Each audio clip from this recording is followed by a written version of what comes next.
Amén, Pepe, muchas gracias por hacerse cargo. Muy buena tarde para todos, bienvenidos. ¿Cómo están? ¿Cómo se encuentran?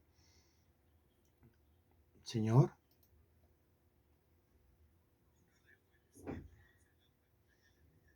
la presencia del Señor que hermosea el rostro, Pepe. Pues si usted se ve como de 25, yo me tengo que ver mínimo por ahí de 20.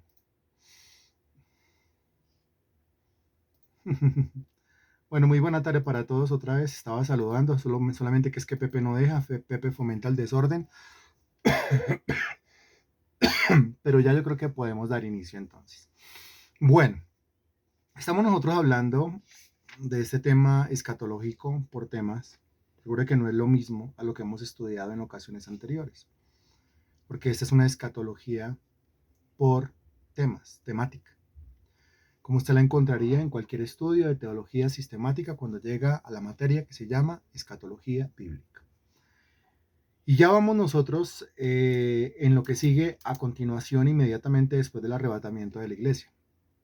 Lo que sigue para la iglesia, inmediatamente después del arrebatamiento, es el famoso tribunal de Cristo, que tiene en el Nuevo Testamento dos términos, dos conceptos desde el griego.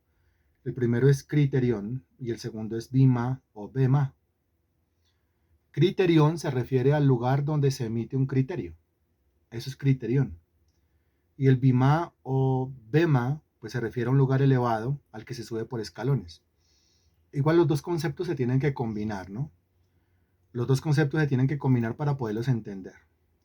En primer lugar, el juez tiene que subir a ese lugar elevado y para subir a ese lugar elevado tiene que hacerlo o subirlo por escalones. Y después de que ha subido y después de que se ha sentado en su silla, en su trono de juicio, digno y preparado para juzgar, pues entonces desde allí ocurre un criterión, es decir, emite un criterio. Ahora, emite un criterio con respecto a qué? Esto tiene que quedar claro. Emite un criterio con respecto a los que tiene al frente. Como hablamos nosotros acerca del tribunal de Cristo, es el de Cristo, y la Biblia aclara que los que vamos a ser juzgados por lo que hayamos hecho mientras que estábamos dentro del cuerpo, sea bueno o sea malo, somos los creyentes, somos los hijos de Dios, somos los hermanos de Cristo, somos los hijos adoptivos del Señor. Pues eso quiere decir que usted y yo tenemos que estar preparados, enteramente preparados, como lo dice el texto, enteramente preparados para toda buena obra, ya que nosotros vamos a ser juzgados, querramos o no querramos. Nosotros tenemos que comparecer ante el tribunal de Cristo. No se nos dice que vamos a comparecer si quiero compadecer o si no quiero compadecer, sino que sencillamente se me dice voy a comparecer. Y voy a comparecer porque alguien me va a llevar, alguien me va a poner ahí, quiera yo o no quiera estar ahí. El que me va a colocar ahí es el mismo Dios. O sea, de ese juicio yo no me escapo, de ese juicio usted no se escapa. Usted y yo en esta tierra nos podemos querer escapar de muchísimas cosas, de muchísimas situaciones, y puede ser que logremos escaparnos de muchas situaciones aquí en esta tierra, pero de esa comparecencia ante el tribunal de Cristo, ninguno de nosotros va a poder escaparse. Usted va a tener que responder sí o sí por el servicio que le tenía que haber rendido al Señor Jesucristo, y ya sacamos cuentas de eso. ¿Cuánto servicio le debemos al Señor Jesucristo? Porque no es los años que yo decida servir, sino los años en cuestión en el cálculo, que son a partir del momento de mi conversión. Esos años se cuentan desde a partir del momento de mi conversión y hasta el momento de mi muerte o hasta el momento del arrebatamiento, que sería como lo mismo. De modo que sacando cuentas, pues cuántos años yo le debo de servicio, pues saque cuentas. ¿Hace cuánto se convirtió? ¿Hace cuánto hizo la famosa oración de entrega, la famosa oración de fe? Ahí comenzamos todos a quitarle años a esto como para que la deuda no sea tan grande, pero siendo completamente sensatos, siendo completamente sinceros, sinceramente verídicos. ¿Cuántos años le debemos? Hemos sacado cuentas y algunos han dicho 10, 15, 17, 20, 25, bueno, un montón de años. Esos son los años que le debemos de servicio activo al Señor Jesucristo. Por eso la Biblia dice, soy deudor. Y por eso la Biblia dice, cada uno tendrá que comparecer ante el tribunal de Cristo. O sea que cada uno de nosotros decide si quiere seguir perdiendo tiempo, eso ya es cuestión de cada uno, ¿no? Cada uno decide si quiere seguir perdiendo tiempo, cada uno decide si quiere seguir como jugando al siervo, jugando al servicio, sirviendo donde se siente bien, donde se siente cómodo, sirviendo donde puede hacer lo que quiera, donde puede hacer de las suyas. Ya no se sintió bien, pues entonces me voy para otro lado, sigue perdiendo tiempo, porque recuerde usted que si no se siembra, si no echa raíces, pues no hay un servicio efectivo, no hay un servicio fructífero de todas maneras. El servicio que da fruto es como el árbol plantado junto a corrientes de aguas que da su fruto a su tiempo. El servicio que da fruto es el servicio en el cual uno se siembra. Así vengan los ríos, así vengan los vientos, así vengan uh, los problemas, las situaciones difíciles, van a dar con ímpetu contra esa casa, contra ese árbol, se va a cimbronear el árbol, claro que sí, pero no se va a caer. Si yo soy de los que les salgo corriendo a la primera situación que yo tenga, entonces voy a intentar hacerlo en otro lado, pero ahí cuando usted se indisponga en ese lado, también va a salir corriendo. O sea, eso es una cosa que no va a cambiar. Es una cosa que no va a cambiar. A veces tratamos nosotros de ir buscando iglesias perfectas. Eso no hay, eso no existe. ¿Sí? Si usted llega a encontrar una iglesia perfecta, me dijeron a mí hace años, si usted llega a encontrar una iglesia perfecta, por favor no entre, porque usted la va a dañar. ¿Sí? Usted la va a estropear. Entonces no entra ya. Además, de todos modos, a mí sí se me hace más enriquecedor el poder trabajar una cosa desde cero, el poderla levantar desde cero y no llegar a algo que ya tiene un fundamento y después yo no estar de acuerdo con el fundamento y querer cambiar el fundamento de todo lo que otro sinnúmero de personas ha trabajado durante un montón de tiempo. Es como más fructífero el tema así. De eso pues vamos a seguir trabajando y vamos a seguir mirando. Revisando el tema del Tribunal de Cristo, aparte de revisar los significados, recuerde criterion y bema. También vimos el tiempo en el cual ocurrirá el arrebatamiento, perdón, y el tiempo en el cual ocurrirá el Tribunal de Cristo. Eso tiene que quedar clarísimo. El lugar donde ocurrirá el Tribunal de Cristo. ¿Quién será el juez en el Tribunal de Cristo? ¿Quiénes serán los juzgados en el Tribunal de Cristo? ¿Cuál es la base del juicio en el Tribunal de Cristo? Todo eso. Ahora, hoy tenemos que hablar de lo que serían los resultados del juicio en el Tribunal de Cristo. Es el tema que nos compete hoy. Todavía hay mucha cosa de qué hablar al respecto. Y de todo eso tenemos que hablar. Pero hoy nos metemos con el tema de los resultados del juicio en el Tribunal de Cristo. Si cada uno ha de ser juzgado por lo que hizo mientras que estaba dentro del cuerpo, y ya vimos que habrán dos resultados, que son los dos resultados como generales, los unos serán recompensados y los otros serán avergonzados. Que la Sagrada Escritura dice, no todo el mundo recibirá recompensa. No todo el mundo recibirá recompensa. Eso quiere decir que no todos los cristianos trabajan para Dios, no todos los cristianos trabajan para Cristo, y cuando yo realizo un trabajo desde mi conveniencia, tampoco se le cuenta como trabajo para Cristo. O sea, es que yo no le puedo servir a Dios como yo quiero y no le puedo servir a Dios donde yo quiero. Yo le tengo que servir a Dios donde Él me dice que tengo que servirle y tengo que servir a Dios en lo que Él me dice que yo tengo que servirle. En la Biblia eso está bien especificado. El Señor Jesucristo hubiese podido decir, bueno, yo hago de todo, pero no voy a dar mi vida en la cruz del Calvario. No, no se vale. El servicio a Dios en la vida de Cristo incluye dar la vida en la cruz del Calvario. El apóstol Pedro puede decir, bueno, yo voy a predicar el Evangelio, pero yo no quiero predicar a los judíos. No, no se le vale. Usted va a servir donde Dios le dice que tiene que servir. El apóstol Pablo puede decir, bueno, yo quiero predicar, pero solo a los judíos, yo no quiero predicar a los gentiles y hasta lo último de la tierra. Pues no sirve, caballero. Usted tiene que predicar, usted tiene que servir donde Dios le dice. Y donde Dios le dice probablemente sea el lugar donde usted no quiere, donde no se siente cómodo, donde no está conforme, donde lo van a golpear, a Pedro no lo golpearon, donde lo van a apedrear, a Pedro no lo apedrearon, donde parece que no va a encajar, Pablo sentía que no encajaba. A Pablo lo perseguían, a Pablo lo encarcelaban, su vida no fue color de rosa. No, y no porque hablan mal de mí, entonces ¿dónde quiere servir? ¿Sí? Si quiere servir en medio de algo, de un escenario paradisiaco y que nadie se meta con usted y que nadie se meta con su ego, pues eso no existe.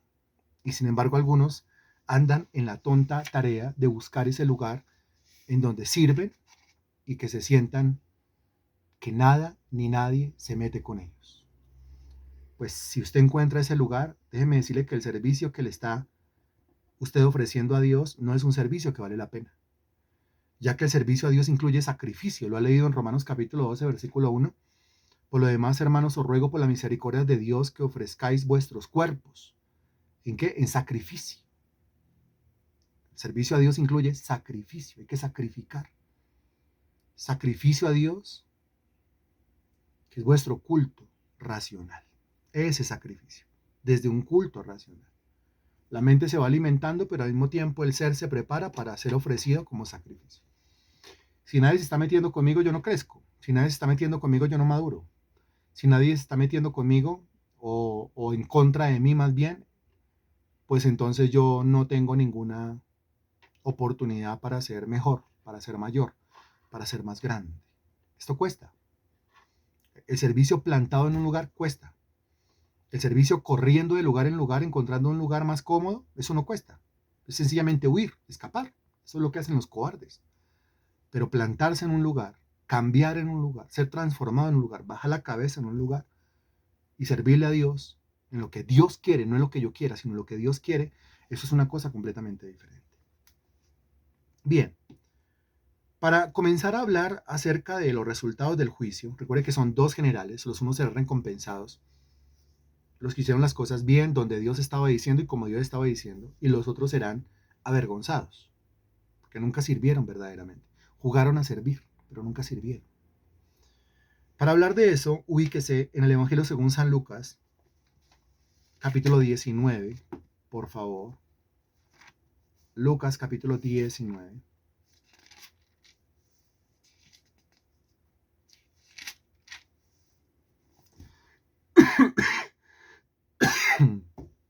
A partir del versículo 11. Me avisa cuando ya, por favor. Lucas, capítulo 19, versículo 11.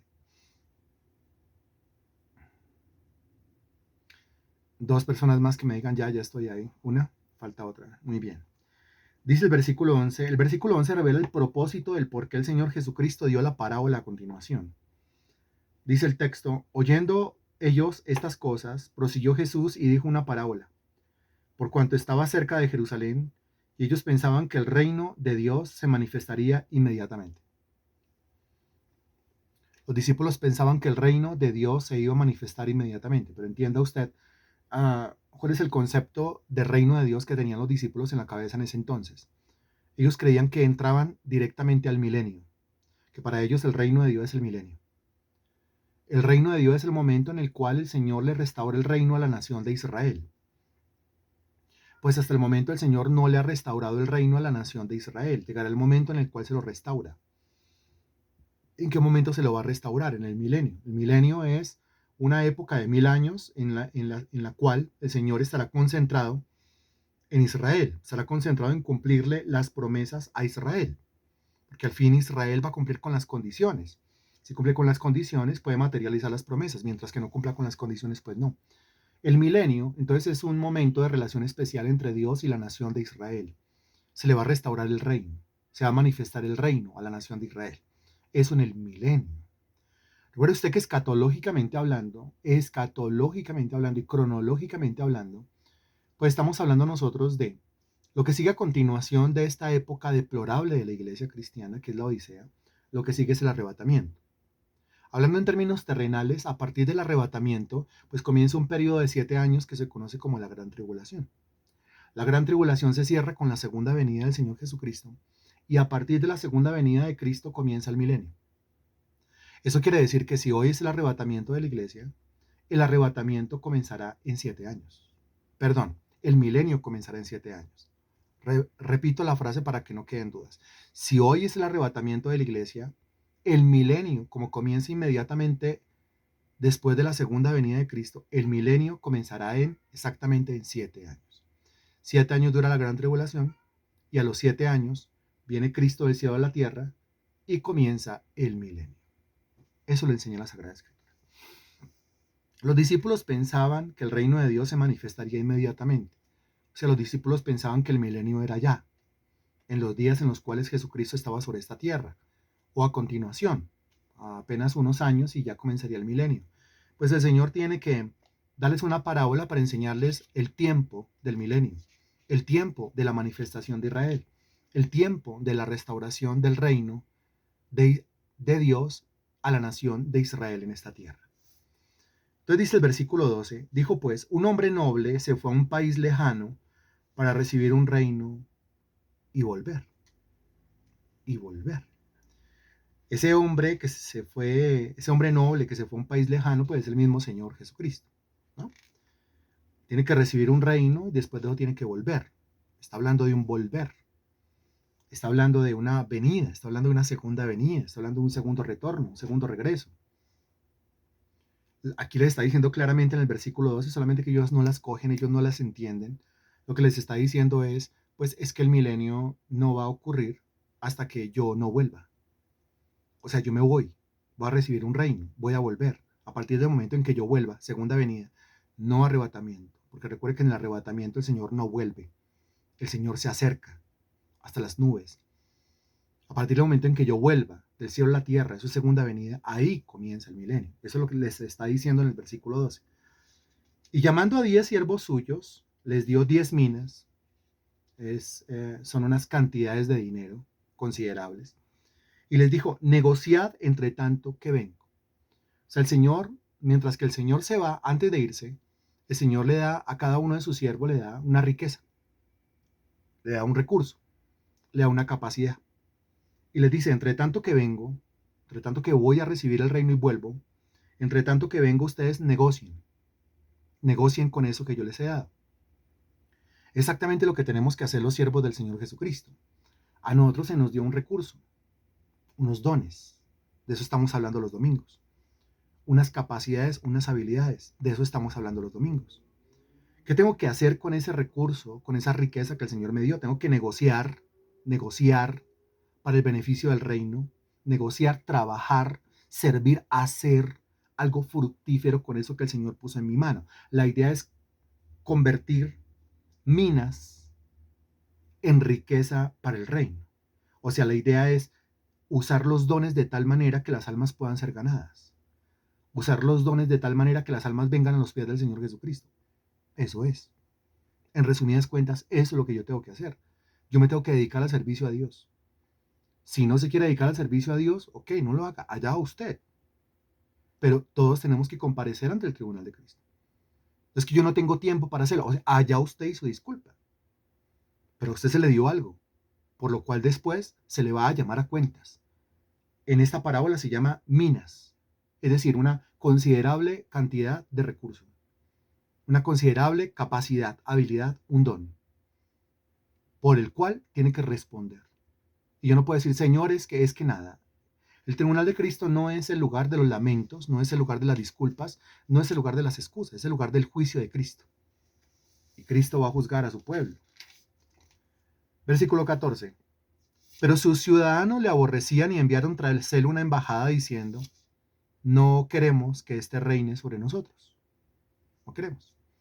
Entonces, mientras que, qué impresionante, pero mientras que a los siervos tenemos que hacer la tarea de servir, pues nos encontramos nosotros inmediatamente con una contradicción de pecadores, nos encontramos nosotros con una persecución, nos encontramos en problemas, nos encontramos con gente que no quiere, nos encontramos con gente endurecida en la propia casa, o no le ha salido así el esposo, la esposa, los hijos, los familiares, gente endurecida en la misma sociedad, gente endurecida en el mismo sector donde vive, y es ahí donde toca hacer la tarea.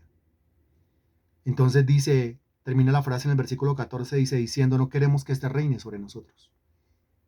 Versículo 15, aconteció que vuelto él, después de recibir el reino, o sea que seguro volverá, seguro volverá. Nosotros estamos esperando no la segunda venida de Cristo. Todavía yo le pregunto a algunos cristianos, y ellos dicen, estoy esperando la segunda venida de Cristo. Yo así de perdido está. Los cristianos no estamos esperando la segunda venida de Cristo. La segunda venida de Cristo es algo que tiene que esperar la nación de Israel. Nosotros estamos esperando el arrebatamiento de la iglesia. Israel no está esperando el arrebatamiento de la iglesia. Israel ni cree en el arrebatamiento de la iglesia, pero Israel cree en la segunda venida de Cristo. Nosotros creemos en las dos cosas.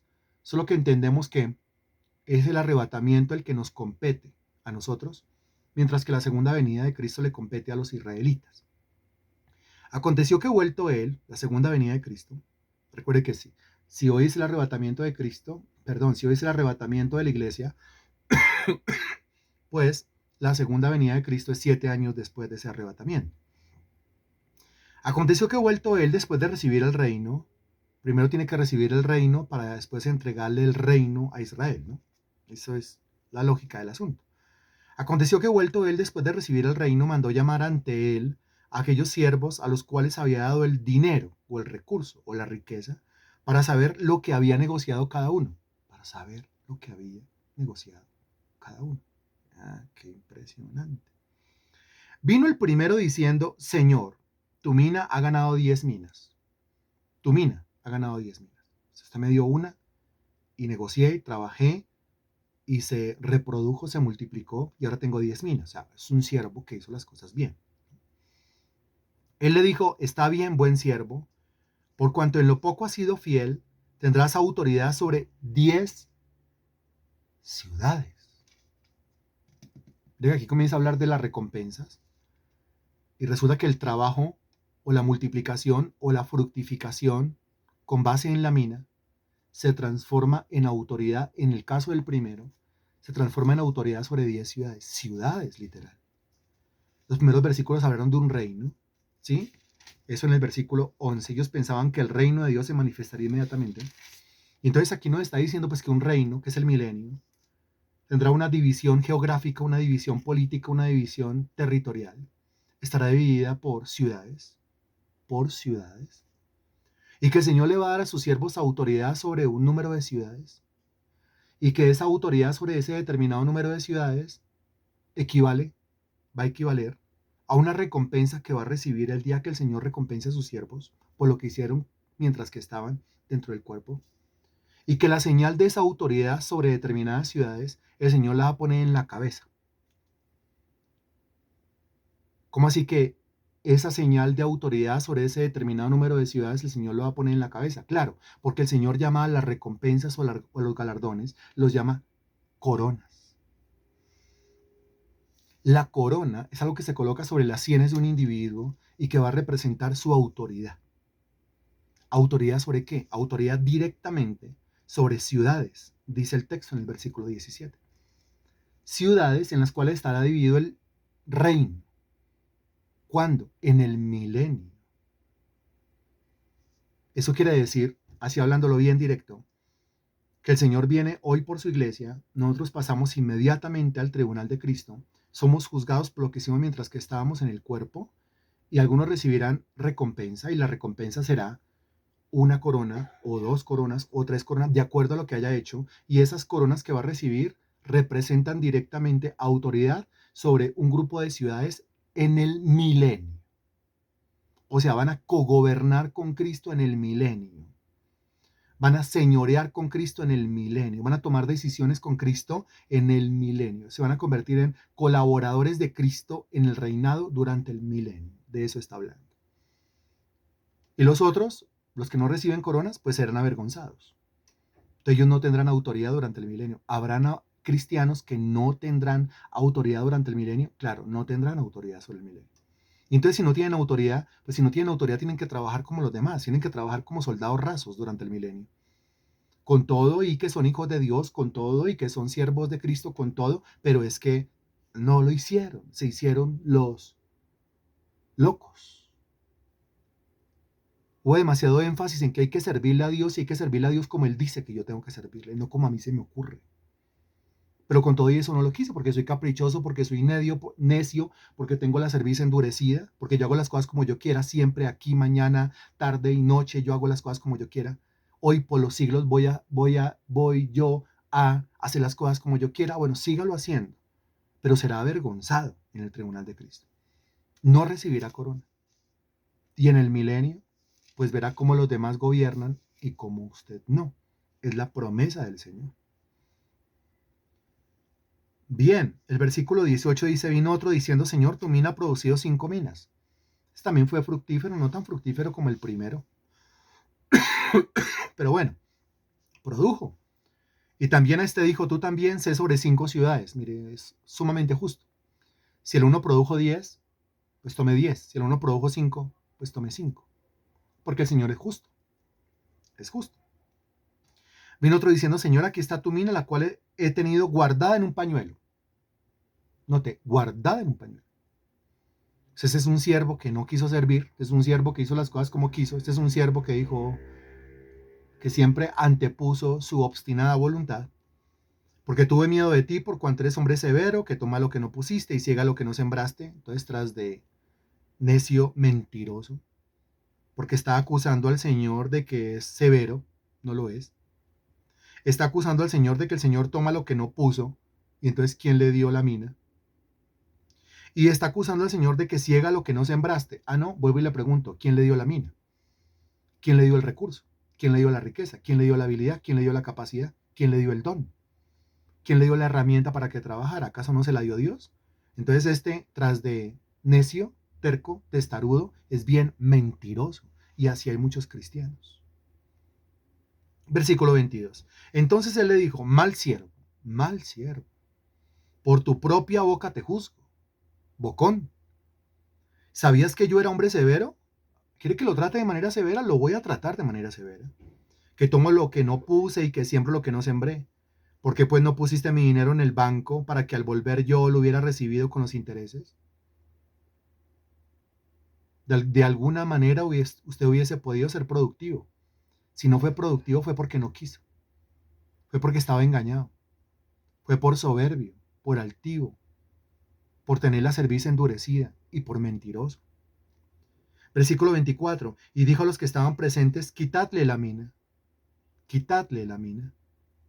y dadla al que tiene las 10 minas. Al que tiene más, al que tiene más. ¿Por qué? Es que el que tiene más fue sumamente fructífero. No es injusto, para nada, no es injusto. Quitarle a aquel que se le dio un recurso, se le puso en la mano y no hizo absolutamente nada, más bien póngale esa mina en la mano de aquel que multiplicó por 10. ¿Por qué? Porque si a ese usted le da más recurso, ¿qué va a hacer? Si a ese usted le da más riqueza, ¿qué va a hacer? Si a ese usted le da más capacidad, ¿qué va a hacer? Si a ese usted le da más habilidad, ¿qué va a hacer? Responda ahí, le toca responder. Si a ese usted le da más dones, ¿qué va a hacer con esos dones? ¿Qué va a hacer con esos talentos? ¿Qué va a hacer con esas habilidades? ¿Qué va a hacer? Pues ese se va a poner a que no sea solamente Martica León respondiendo, gracias, la pregunta es para todos.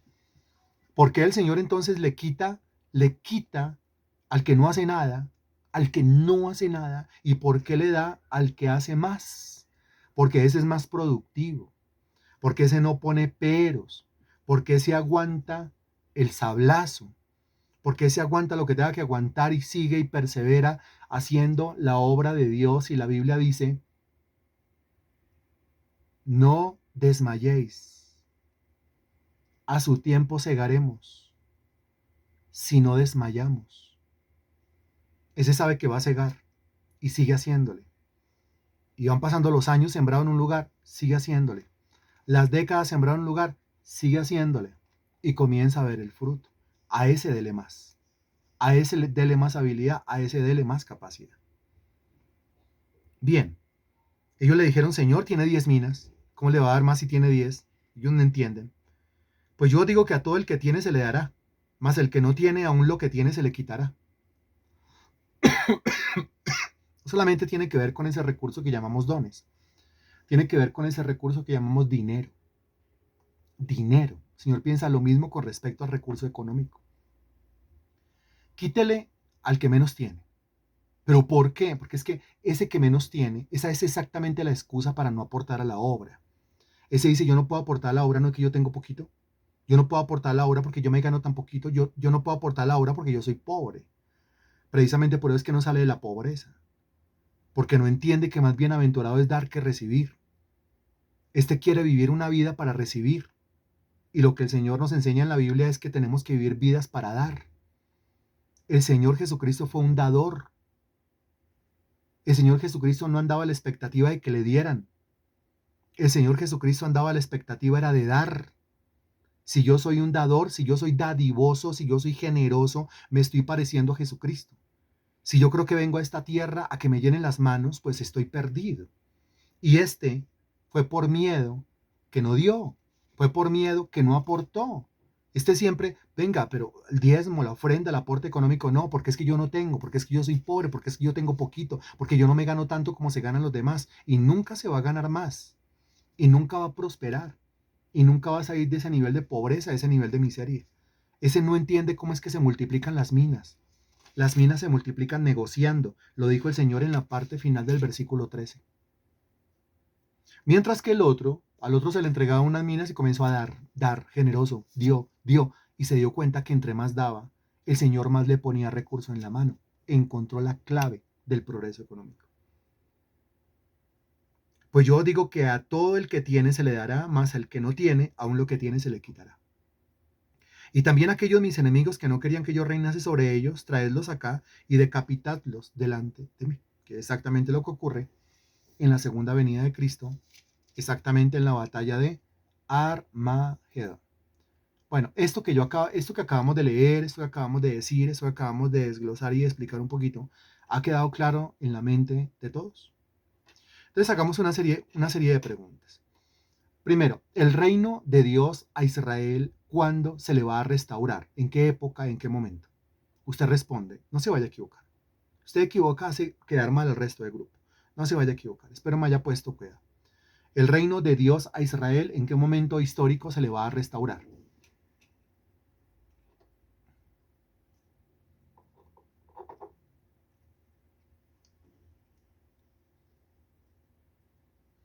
Excelente, muy bien. Muy bien. Mientras, la Biblia dice que el Señor dice que se fue lejos a recibir un reino y volverá. ¿Cómo se llama la vuelta del Señor Jesucristo? Dice, se fue a recibir un reino a un lugar lejos y volverá. ¿Cómo se llama la vuelta del Señor Jesucristo?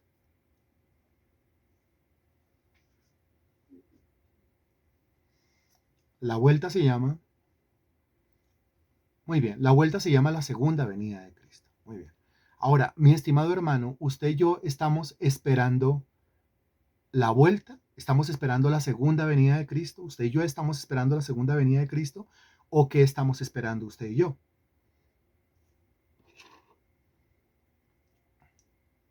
Muy bien. Usted y yo estamos esperando el arrebatamiento de la iglesia, que no es lo mismo que la segunda venida de Cristo. Ok. Pregunta, ¿cuánto tiempo hay entre el arrebatamiento de la iglesia y la segunda venida de Cristo?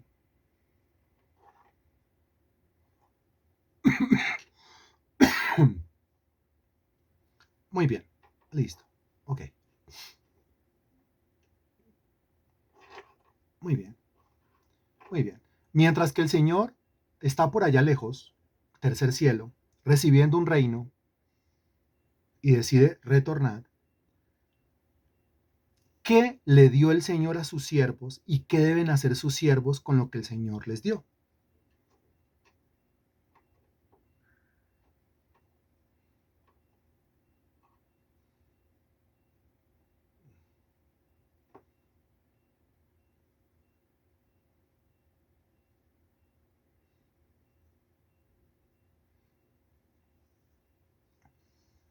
Dones, talentos, minas, recursos, dones, multiplicarlos para el servicio, minas y hacerlas producir, unas minas para que las multipliquen, dones, debemos, me agrada que se lo aplique, multiplicarlo para su obra, dones, capacidades que las tiene que negociar, las tiene unos dones para ponerlo al servicio del Evangelio, minas, ¿quién? Ok, talentos, muy bien, así. Me alegra cómo traduce minas por todo lo que usted ya sabe, dones, talentos, capacidades. ¿A quién le corresponde? ¿Quién es ese siervo? ¿Quién es ese siervo al cual se le entregaron minas y tiene que ponerse a trabajar? Tiene que ser productivo. ¿Quiénes somos? Pues nosotros, yo. Excelente, yo. Muy bien. Muy bien. Llega el momento en el cual el Señor Jesucristo va a cruzar cuentas con sus siervos. ¿Cómo se llama ese momento en el cual el Señor cruza cuentas con sus siervos? El momento en el cual los llama cuentas. ¿Cómo se llama ese momento? Ese momento se llama, muy bien, ese momento se llama Tribunal de Cristo. Y todos, hasta el mala gente, hasta el endurecido ese y mentiroso, tuvo que comparecer ante el tribunal de Cristo, ¿no? No se le olvide. Ok. Ahora, Lo que usted hizo mientras que estaba en el cuerpo, ¿sí? Va a repercutir en dos cosas, en términos generales. Si lo hizo bien o si lo hizo mal. Si lo hizo bien, va a ser, y si lo hizo mal, va a ser. Regáleme los dos conceptos, porque ahí va a haber de todo, ¿no? Excelente, Sandra, muy bien. Va a ser o recompensado o avergonzado, o galardonado o humillado. Muy bien, ahí tiene las dos. Ahí tiene las dos. Ahora, de acuerdo a la multiplicación, a lo productivo, a lo fructífero o al servicio, haciendo uso de las minas o del recurso que el Señor me ha dado, dése cuenta que yo no le puedo servir como yo quiera. Yo le sirvo es con las minas. Y yo no le puedo servir donde yo quiera, yo le sirvo donde Dios me pone. Punto. Es que ya me cansé ahí, ya me aburría y me voy. Pues váyase, pero será avergonzado, será humillado a su debido tiempo. ¿Sí? O sea, a nadie se le ruega, a todo el mundo se le informa, pero a nadie se le ruega. Cada uno responde por sí mismo. Cada uno va a tener que comparecer de manera individual ante el tribunal de Cristo. Eso está claro. Muy bien. Ahora, hablemos no de los que van a ser humillados, no de los que van a ser avergonzados, sino de los que van a ser galardonados. Los que van a ser galardonados, los que van a ser galardonados, su servicio en justicia va a ser transformado por una autoridad, ¿sobre qué? Según la parábola de Lucas capítulo 19, sobre un grupo o un número de qué? De ciudades. Ahí, vamos por partes, sobre un número de ciudades. ¿Sí? Autoridad sobre un número X de ciudades.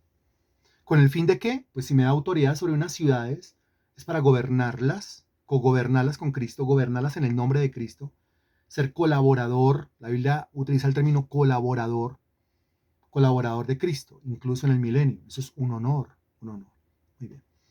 Y la señal de eso, que va a ser coronada sobre que va a ser colocada sobre las sienes de los siervos que hicieron las cosas bien en el tribunal de Cristo, son esas cositas que la Biblia menciona y que se colocan sobre la cabeza, sobre las sienes, son las famosas ¿qué? Las famosas coronas. Muy bien. Ahora, ¿entiende usted por qué el Nuevo Testamento habla de las coronas? ¿Entiende por qué la Biblia dice que en el tribunal de Cristo, en el juicio, los que hicieron las cosas bien van a ser coronados? ¿Y entiende con qué se relaciona, con qué tienen que ver directamente esas coronas, en qué época y para qué pase qué? ¿Ahora se entiende? ¿Se entiende mejor? ¿Está claro así? Bueno, me alegra que esté claro. Al entrar a hablar directamente de las coronas, pues bueno, ya nos queda muy poquito tiempo, pero no importa. Hoy vamos a hablar de coronas y dentro de 8 días también vamos a hablar de coronas, pero pregunta, ¿así de minucioso el tema queda claro? El que ya lo conocía pues lo está repasando, ¿sí o no? Pero le hablo a usted, mi estimado hermano, usted que conocía, de nada le sirve conocer si no practica. Sí, de nada le sirve tener la doctrina derechita como un cañón si no le está llevando a la práctica. ¿Sabe usted que hay cristianos que tienen la doctrina derechita como un cañón y no se van a ganar ninguna corona? Y tienen la doctrina derechita como un camión, pero es que no, como un cañón, pero es que no sirven. Es que no hacen nada, es que no son fructíferos. Es que no se levantan de esa silla, pero para nada. Producen es tristezas. Producen tristezas acá y producirán tristezas allá en el tribunal de Cristo. De tal modo que el Señor dice, lo que tiene, quíteselo y déselo al que más tiene. Porque es infructífero. Es que es quieto. Es que es siervo pero malo. Es siervo pero inútil. Bien, eso lo dice el Señor Jesucristo. Yo sencillamente lo repito con mucho gusto. Bien, ok. Vamos a continuar hablando de esto. La Biblia, la Biblia menciona al menos 6 diferentes clases de coronas. Y cada una de esas coronas, de esas 6 diferentes clases de coronas, tiene una base para recibirla. ¿Sí? No es lo mismo la corona 1 que la 2, que la 3, que la 4, que la 5, que la 6. Ahora, de esas 6 coronas, solamente una es por el mérito de otro. Solamente una es un regalo gracias al mérito de otro. Otro se la ganó y me la obsequió. Otro la trabajó y me la regaló a mí. Otro la trabajó y la puso sobre mis sienes. No estoy preguntando quién todavía, porque si no yo inmediatamente le pido a usted que me regale la cita bíblica, que me regale el argumento bíblico. Estamos enderezando la doctrina, estamos repasando, pero al mismo tiempo estamos enseñando al que no lo sabe todavía, al que no lo conoce todavía. De esa primera corona, que es por el mérito de otro, otro se la ganó, otro la trabajó y con ella me coronó. Se habla en el Salmo capítulo 103. Salmo capítulo 103.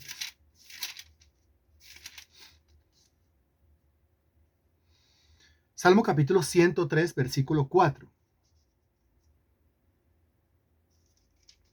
Me avisa cuando ya, por favor.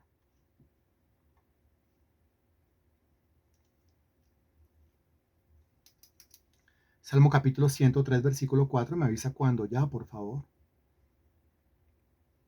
Gracias. Dice el texto: el que rescata del hoyo tu vida, el que te corona de favores y misericordias. La palabra favor es la misma palabra gracia. El que te corona de favores y misericordias es lo mismo que si dijera el que te corona de gracias y misericordias. Es la corona de gracia y es la corona de misericordia. Es la corona que se pone sobre la persona por la cual Cristo dio su vida en la cruz del Calvario. O sea que bien se puede llamar la corona de la salvación, porque la salvación es por gracia, la salvación es por misericordia. Bien se puede llamar la corona de la justificación, porque concluimos pues que el hombre es justificado por la fe, o sea, por la gracia, sin las obras de la ley. Bien se puede llamar la corona de la gracia, de la justicia, de la justificación o de la misericordia, porque Dios justifica al impío que se ha arrepentido de sus pecados y el arrepentimiento es obra de la gracia de Dios y que ha creído en el Evangelio, y la fe también es producto de la gracia de Dios en mi vida. Dios me concede el arrepentimiento y me dispensa una medida de fe. Mi arrepentimiento se lo debo a Él, mi fe se la debo a Él. Mi salvación es por gracia, por su gracia y por su misericordia. Y con eso, con esa gracia, con esa misericordia, Salmo capítulo 103, versículo 4, yo he sido coronado. Gracias a eso es que la Biblia dice en Romanos capítulo 8,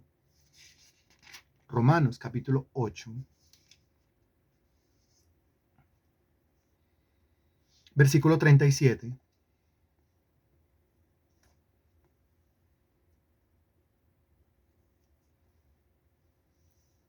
Romanos capítulo 8, versículo 37. Búsquelo, por favor, porque es una descripción precisa de esa corona de favores y misericordias.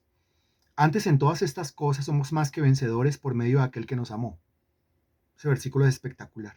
Yo soy vencedor, pero por medio de aquel que me amó. O sea, esa victoria es la de Él. Y si es la de Él, ¿por qué dice que es mi victoria?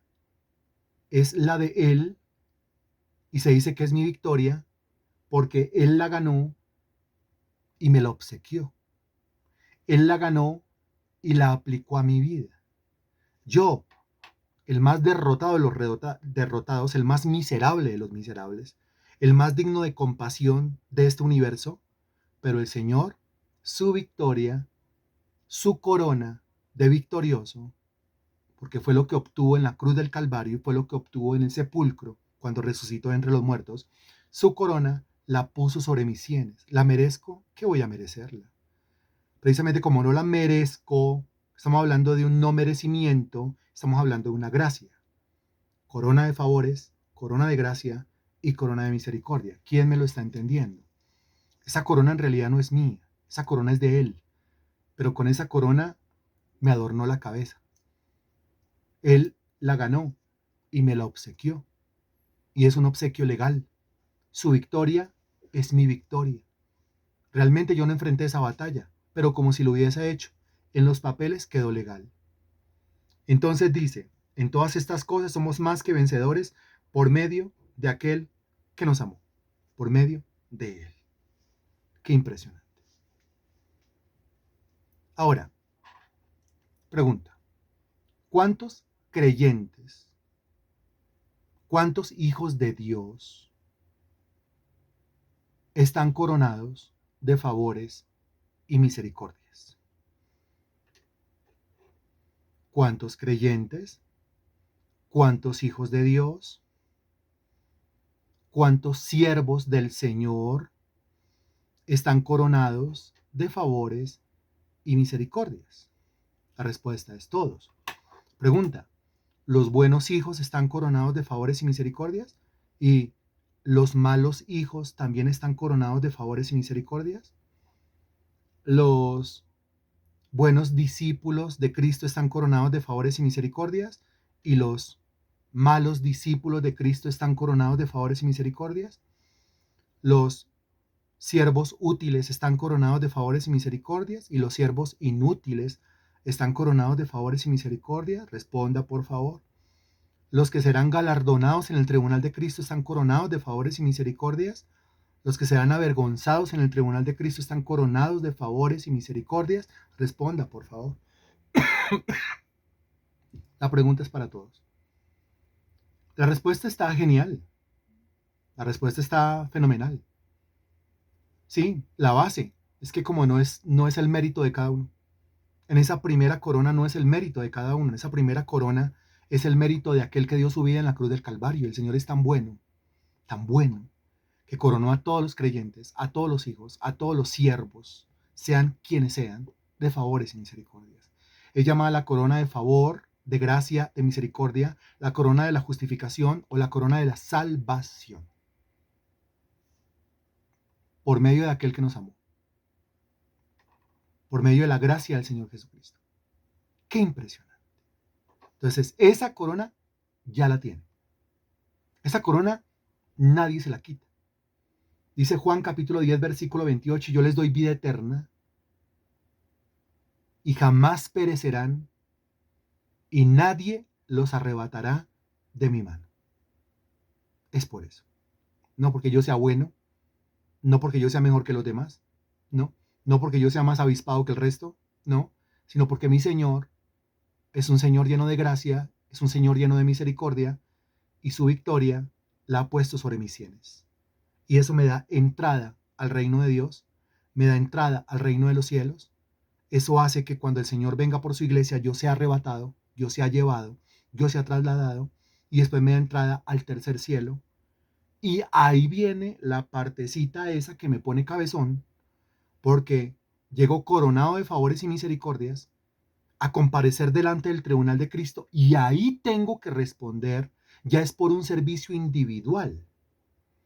Ahora, ¿en qué consiste ese servicio individual? Ojo esto, porque eso nos pone a pensar a todos, nos pone cabezones a todos. ¿En qué consiste el servicio individual? El servicio individual consiste en la manera como yo respondí a esa corona de favores y misericordias que se me puso sobre las sienes. Soy salvo por gracia, soy salvo por misericordia. ¿Yo qué debía haber hecho? Pues servirle a mi Señor.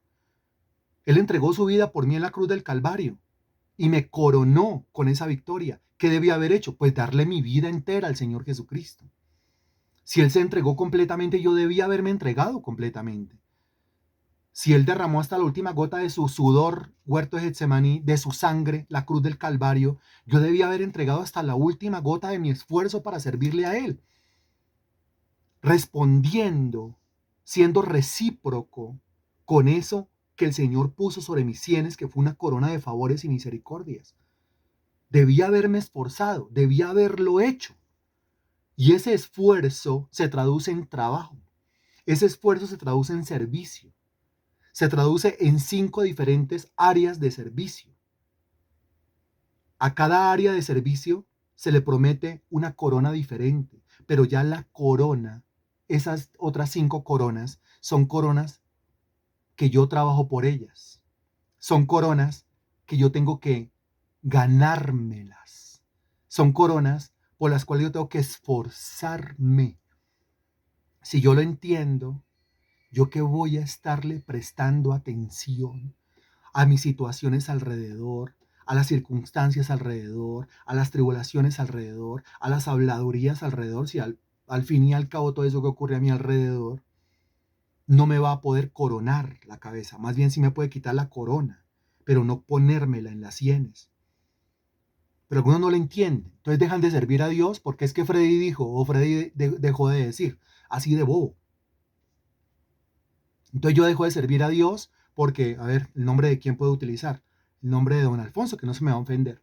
No, yo dejé de servir porque es que don Alfonso me miró mal, porque es que don Alfonso habló mal. ¿Así de bobo yo? No, no puede ser. No puede ser que yo deje de servirle a mi Señor porque es que don Alfonso no le gustó mi servicio. ¿Acaso don Alfonso me va a poder coronar? ¿Me va a poder entregar una de esas otras 5 coronas? ¿Que yo me gano con el esfuerzo, que me gano con el sacrificio, que me gano con el trabajo? Pues no. Pero así de tonto fui, así de inmaduro, así de cabecidura. Entonces yo ya no quise servir con don Alfonso y me fui a servir con Pepe. Y Pepe sí que peor, porque Pepe patea al corazón. Entonces, no, es que Pepe definitivamente es muy duro. Entonces yo me fui a servir con quién, con Germán. Entonces no con Germán tampoco, porque Germán habla muy duro, Germán habla muy feo, entonces tampoco me sirvió por ahí. Entonces me fui a servir con quién. Entonces me fui a servir con, bueno, con otro, o con otra, o con usted, o conmigo, o con quien sea, pero por donde fui siempre le encontré el defecto. Por donde fui siempre le encontré lo malo y nunca serví. Así de tonto, así de tonto. Y pasó el tiempo y vino el arrebatamiento de la iglesia y no hice nada. Jugué a servir, pero no serví. ¿Y con qué voy a salir, Señor? Lo que pasa es que yo no puedo servir porque don Alfonso. Señor, es que yo no puedo servir porque es que Pedro Felipe. Señor, es que yo no puedo servir porque Germán hablaba muy duro, hablaba muy feo y a mí me ofendió. No, usted es un mal siervo, quítenle lo que tiene. Y usted no será aquí recompensado, usted será aquí humillado, avergonzado. Recuerda que el tribunal de Cristo no es el lugar para las excusas, ni autojustificaciones, ni victimizaciones. Es el lugar para responder por el servicio que yo tuve que haber hecho a partir del momento de mi conversión y hasta el momento o de mi muerte o de mi arrebatamiento. ¿Esto está quedando claro? ¿Sí o no?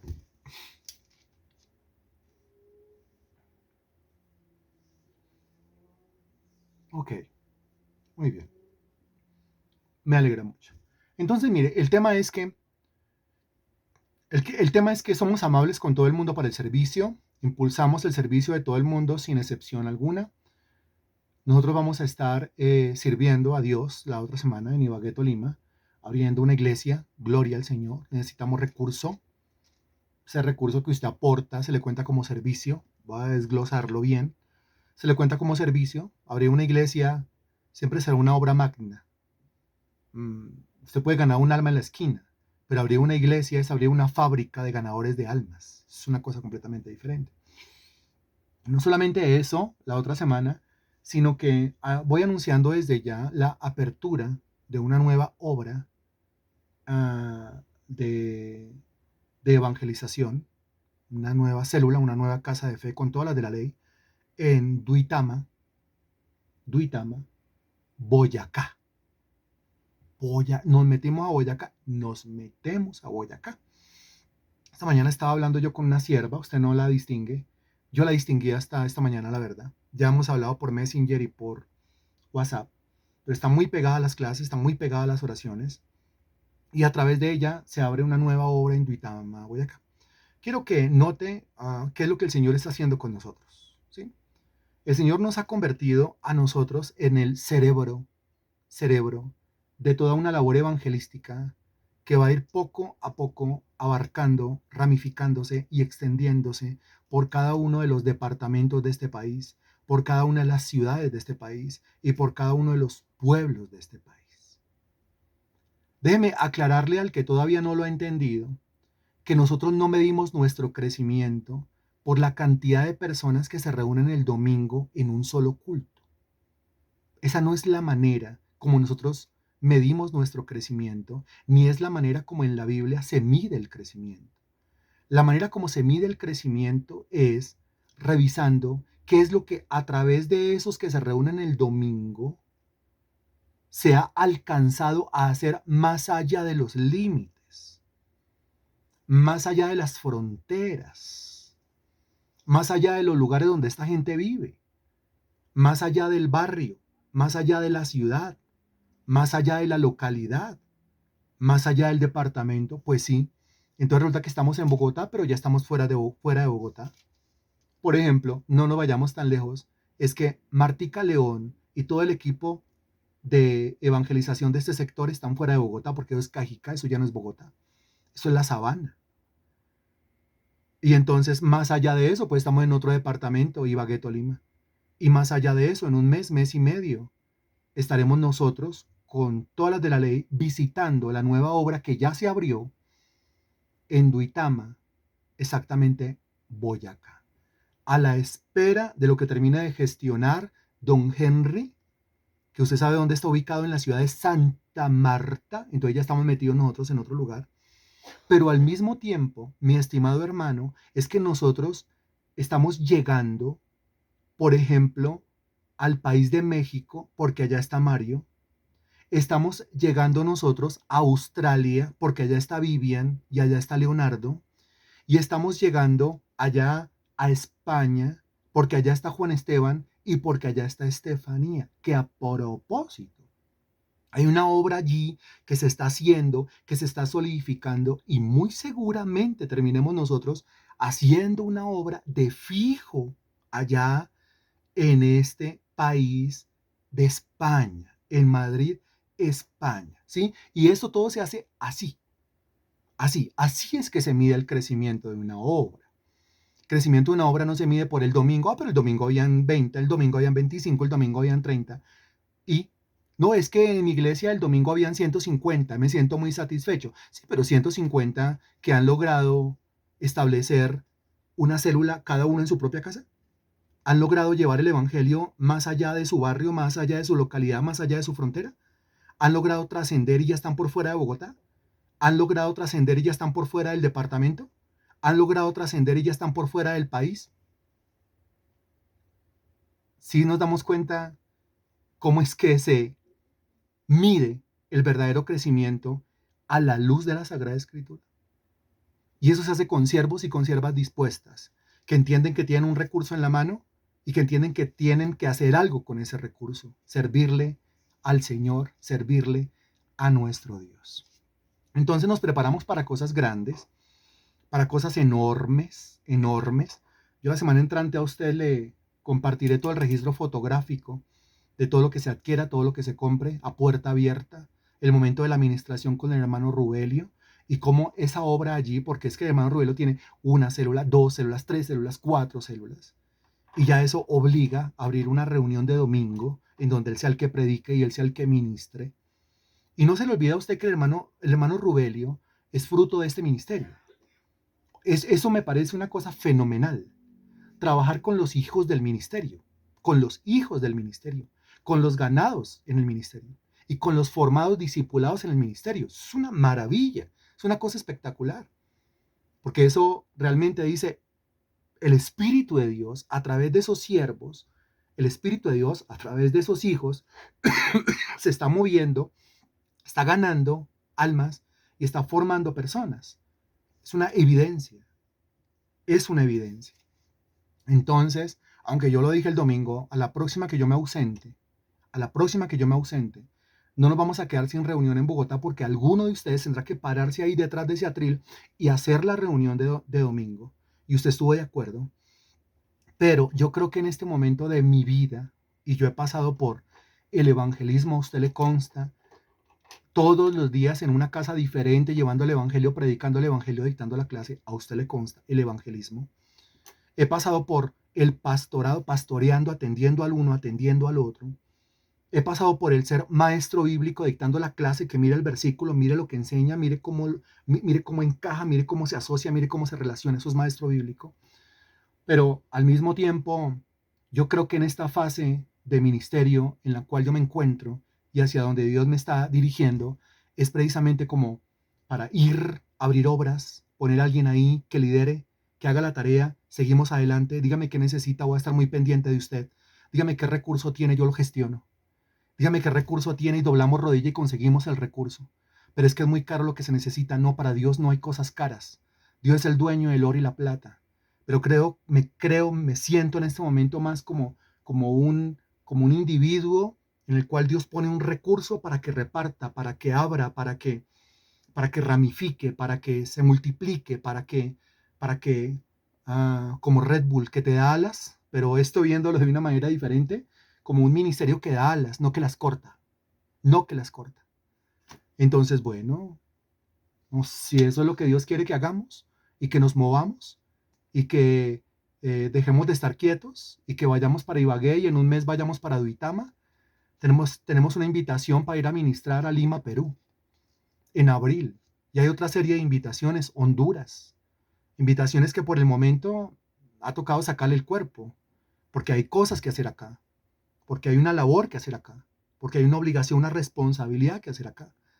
Pero, por ejemplo, aquí entre nos, ese tema de los domingos, que todos disfrutamos, el tema de activando dones, y que mire don por don, dones, ministerios y operaciones, se enteraron en Perú que nosotros estábamos dando el tema. Me pidieron la playlist, pasé la playlist. Me dijeron, esto es tan espectacular que nosotros lo necesitamos acá. Genial, tienen la playlist, úsenla. No, pero esto es necesario que la gente lo escuche y que usted venga personalmente y se lo enseñe a la gente.